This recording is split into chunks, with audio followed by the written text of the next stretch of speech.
Colosseum, which is the largest amphitheater ever built, completed under Emperor Titus' rule in 80 AD. This monumental structure, capable of holding 50,000 spectators, has witnessed gladiators fighting to the death and even naval battles, where the arena would be flooded, transforming into a small ocean.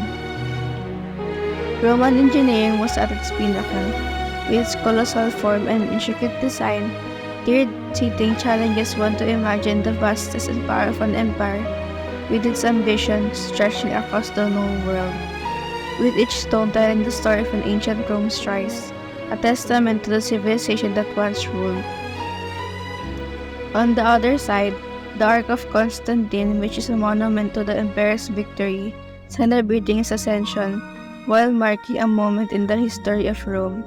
Together, the Colosseum and the Ark stand as symbols of the power, glory, and superiority of Roman engineering. Yet, as impressive as they are, words alone cannot convey the full scale and weight of their history.